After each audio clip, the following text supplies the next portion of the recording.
लोकसभा चुनाव के बाद विपक्षी पार्टियां ओवर कॉन्फिडेंस में है कि वो अब जनता के बीच में अपनी खोई हुई जगह वापस पा रही हैं और सबसे ज्यादा ओवर कॉन्फिडेंस में है कांग्रेस। लेकिन कांग्रेस को उस वक्त जोरदार झटका लगा जब एक सर्वे ने उनकी रातों की नींद को उड़ा दिया। भले ही लोकसभा चुनाव में विपक्षी पार्टियों ने अच्छा प्रदर्शन किया हो, लेकिन पीएम मोदी के मुकाबले ना तो अभी तक राहुल गांधी पहुंच पाए हैं और ना कोई और नेता, जिससे उनकी गलतफहमी भी दूर हो गई है। इसके अलावा CM Arvind Kejriwal, CM Yogi Adityanath, CM Mamata Banerjee को लेकर भी कुछ हैरान करने वाले आंकड़े सामने आए हैं। तो क्या कुछ है पूरी कहानी, चलिए आपको सब कुछ बताते हैं। नमस्कार, कैपिटल टीवी में आपका स्वागत है और मैं आपके साथ प्रिया बिस्मिल। एक सर्वे ने कांग्रेस को दिया तगड़ा झटका, पीएम मोदी को लेकर हुआ बड़ा खुलासा। बीजेपी के नेतृत्व वाली केंद्र की एनडीए सरकार को 2.5 महीने हो चुके हैं। आने वाले महीनों में जम्मू कश्मीर, हरियाणा, महाराष्ट्र और झारखंड के विधानसभा चुनाव होने हैं। इस बीच इंडिया टुडे ने सी वोटर्स के साथ मिलकर अपने मूड ऑफ द नेशन सर्वे में जनता की नब्ज टटोली है। लोगों की राय से जाहिर हुआ है कि अगर आज लोकसभा चुनाव हुए तो कमोबेश वही नतीजे आएंगे। सर्वे से पता चलता है कि प्रधानमंत्री नरेंद्र मोदी की लोकप्रियता में भी वैसे ही बनी हुई है। वहीं कांग्रेस सांसद राहुल गांधी का नंबर गेम ऊपर हुआ है। कैसे, ये आपको आंकड़े के जरिए बताते हैं। सर्वे में लोगों से पूछा गया कि भारत के अगले प्रधानमंत्री के लिए सबसे बेहतरीन उम्मीदवार कौन है। इस पर 49% लोगों ने नरेंद्र मोदी का नाम लिया। वहीं 22.4% लोगों ने राहुल गांधी के नाम पर हामी भरी। फरवरी 2024 में हुए इसी सर्वे में 54.9% लोगों ने नरेंद्र मोदी को सबसे योग्य माना था, यानी ये आंकड़ा करीब 6% कम हो गया है। जबकि पिछले सर्वे में राहुल गांधी के नाम पर सिर्फ 13.8% लोगों की सहमति थी। सर्वे में पाया गया है कि अगर आज लोकसभा के चुनाव हुए तो एनडीए को 299 सीटें आ सकती है, जो कि लोकसभा चुनाव 2024 में मिली सीटों से 6 ज्यादा है। वहीं इंडिया गठबंधन को 233 सीटें मिल सकती हैं। पार्टी के आधार पर देखें तो अभी चुनाव होने पर बीजेपी को 244 और कांग्रेस को 106 सीटें मिल सकती हैं। लोकसभा चुनाव में कांग्रेस को 99 और बीजेपी को 240 सीटें मिली थी। ये सर्वे सी वोटर्स ने कराया है। 15 जुलाई 2024 से 10 अगस्त 2024 के बीच कराए गए सर्वे में 40,591 लोगों से राय ली गई है। इसमें सभी लोकसभा क्षेत्रों के लोग शामिल रहे हैं। इसके अलावा सी वोटर्स के रेगुलर ट्रैकर डेटा से भी 95,872 लोगों के सैंपल का विश्लेषण किया गया। इस तरह इस सर्वे में करीब 1,36,000 लोगों की राय शामिल है। नरेंद्र मोदी के बाद प्रधानमंत्री कौन? इस सर्वे में जब लोगों से पूछा गया कि अगर पार्टी को हटा दे तो नरेंद्र मोदी के बाद प्रधानमंत्री के लिए सबसे योग्य उम्मीदवार कौन है, इस पर पहला नाम राहुल गांधी का सामने आया है। करीब 28.6% लोगों ने राहुल के नाम पर सहमति जताई। वहीं अमित शाह पर 20%, योगी आदित्यनाथ पर 18.8% और नितिन गडकरी पर 13.2% लोगों की हामी है। वहीं नरेंद्र मोदी के बाद बीजेपी के भीतर प्रधानमंत्री के लिए सबसे योग्य उम्मीदवार कौन है, इस सवाल पर 25.7% लोग अमित शाह के नाम पर सहमत हैं। वहीं योगी आदित्यनाथ 18.8%, नितिन गडकरी 13.2%, राजनाथ सिंह 5.8% और शिवराज सिंह चौहान 5.4% लोगों की पसंद है। लोगों ने कुछ और सवालों पर अपनी राय जाहिर की है। लोकसभा चुनाव 2024 को लेकर 14.4% लोगों ने कहा कि उन्हें बीजेपी के अहंकार के खिलाफ वोट दिया है। वहीं 36.7% लोगों का मानना है कि वो बीजेपी और पीएम मोदी को ही चाहते हैं। 12.5% लोगों ने कहा कि उन्होंने मजबूत विपक्ष के लिए वोट दिया। अब तक के बेस्ट पीएम कौन? भारत के अब तक के सबसे बेहतरीन प्रधानमंत्री कौन रहे, इस सवाल पर 51.7% लोगों ने मौजूदा प्रधानमंत्री नरेंद्र मोदी का नाम लिया। इसके बाद 12.1% लोगों ने अटल बिहारी वाजपेयी, 11.6% लोगों ने मनमोहन सिंह, 10.4% लोगों ने इंदिरा गांधी और 4.8% लोगों ने जवाहरलाल नेहरू का नाम लिया।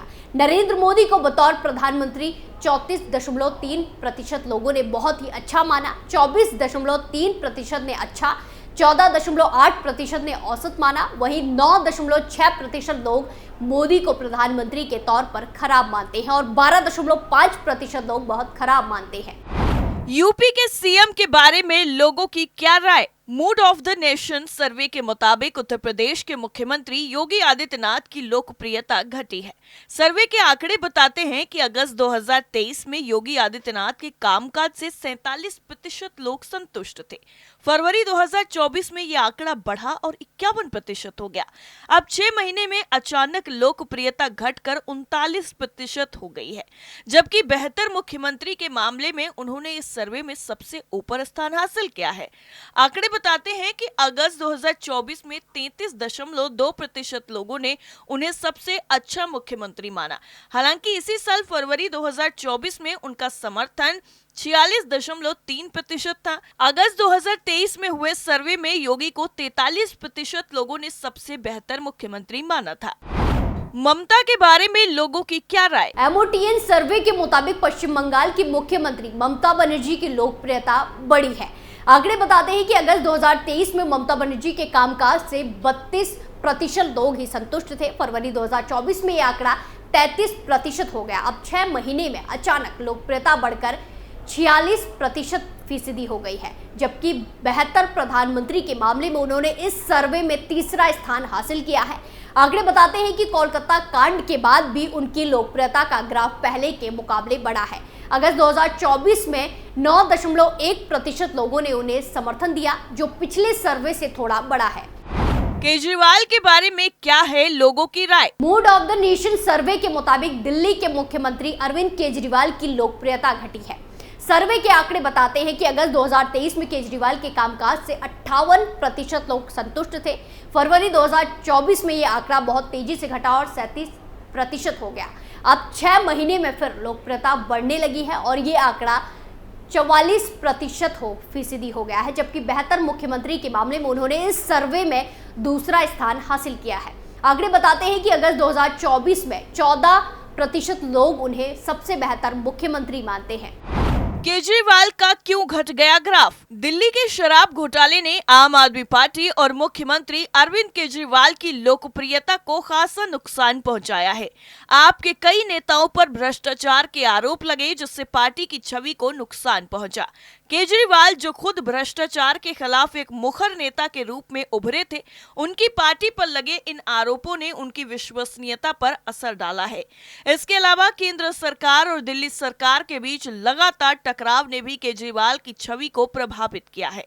केजरीवाल सरकार और उपराज्यपाल के बीच अफसरों को लेकर चल रहे विवाद ने सरकार की कार्यक्षमता पर सवाल खड़े किए हैं। केजरीवाल ने दिल्ली की जनता से कई बड़े वादे किए थे, जिनमें से कई वादे पूरे नहीं हो पाए। इससे जनता में निराशा बढ़ी है और उनकी लोकप्रियता में गिरावट आई है। लोकसभा चुनाव में आपका प्रदर्शन अपेक्षाकृत खराब ही रहा। दिल्ली में सभी 7 सीटों पर बीजेपी ने जीत हासिल की, जिससे केजरीवाल की पार्टी की राष्ट्रीय स्तर पर स्थिति कमजोर हुई। शिंदे के बारे में लोगों की क्या राय? महाराष्ट्र के मुख्यमंत्री एकनाथ शिंदे की लोकप्रियता धीरे धीरे बढ़ रही है। अगस्त 2024 में शिंदे के कामकाज से 35% लोग संतुष्ट थे, जबकि 31% लोग कुछ हद तक संतुष्ट हैं। हालांकि 28% लोग उनके कामकाज से असंतुष्ट है। यह दर्शाता है कि मुख्यमंत्री का प्रदर्शन कुछ हद तक लोगों की अपेक्षाओं पर खरा उतरा है, लेकिन सुधार की गुंजाइश अभी भी बाकी है। पूरी सरकार की बात की जाए तो आंकड़े कहते हैं कि महाराष्ट्र में 25% लोग राज्य सरकार के कामकाज से पूरी तरह संतुष्ट हैं, जबकि 34% लोग कुछ हद तक संतुष्ट हैं। करीब 34% जनता सरकार के काम पर असंतोष भी व्यक्त कर रही है। ये डेटा बताता है कि सरकार के प्रदर्शन को लेकर जनता में मिली जुली राय है। इस सर्वे में यह भी पता चला है कि महाराष्ट्र के लोगों के लिए सबसे बड़ा मुद्दा बेरोजगारी है, जिसे 32% लोगों ने प्राथमिकता दी है। इसके बाद विकास और महंगाई दोनों ही 15% लोगों के लिए महत्वपूर्ण मुद्दे हैं। किसानों से जुड़े मुद्दे को 13% लोगों ने प्राथमिकता दी है। हेमंत सोरेन के बारे में क्या कहते हैं लोग? वहीं झारखंड के मुख्यमंत्री हेमंत सोरेन की लोकप्रियता घटी है। सर्वे के आंकड़े बताते हैं कि अगस्त 2024 में मुख्यमंत्री के कामकाज से 25% लोग संतुष्ट हैं। 30% ऐसे लोग हैं जो कुछ हद तक संतुष्ट हैं, जबकि 35% लोगों ने हेमंत के कामकाज से असंतुष्टि जताई है। पूरी सरकार के कामकाज की बात करें तो राज्य में 27% लोग सरकार के कामकाज से असंतुष्ट हैं, 37% असंतुष्ट और 34% जनता कुछ हद तक संतुष्ट है। हेमंत सोरेन का क्यों घट गया ग्राफ? वही हेमंत सोरेन का सबसे बड़ा समर्थन आधार झारखंड के आदिवासी और ग्रामीण समुदाय में है। उनकी सरकार ने आदिवासी अधिकारों और भूमि मुद्दों पर ध्यान केंद्रित किया है, जिससे इस समुदाय में वो लोकप्रिय हुए हैं। हालांकि अगर ये समुदाय ये महसूस करता है कि उनकी अपेक्षाएं पूरी नहीं हो रही है, तो ये समर्थन घट सकता है। हेमंत पर खनन लीज के आवंटन में कथित अनियमितताएं और भ्रष्टाचार के आरोप के कारण उनके नेतृत्व की वैधता पर सवाल उठ रहे हैं। केंद्र जांच एजेंसियों द्वारा चल रही जांच ने उन्हें राजनीतिक ग्राफ को प्रभावित किया है, जिससे उनकी स्थिति कमजोर हुई है। झारखंड में विकास योजनाओं और आर्थिक प्रबंधन को लेकर सरकार की कार्य क्षमता पर भी सवाल उठे हैं। बेरोजगारी, आर्थिक सुस्ती और निवेश की कमी जैसी समस्याओं से निपटने में उनकी सरकार की असमर्थता ने भी उनके राजनीतिक ग्राफ पर असर डाला है। यानी कुल मिलाकर विपक्षी नेताओं में अगर ममता बनर्जी और राहुल गांधी को हटा दे तो लगभग सभी की लोकप्रियता घटी है, जिसे विपक्ष को सीखना चाहिए कि सिर्फ लोगों को गुमराह करके उनका दिल नहीं जीता जाता, उसके लिए काम करना पड़ता है। स्पेशल स्टोरी में फिलहाल के लिए इतना ही। बाकी तमाम खबरों के लिए देखते रहिए कैपिटल टीवी। नमस्कार।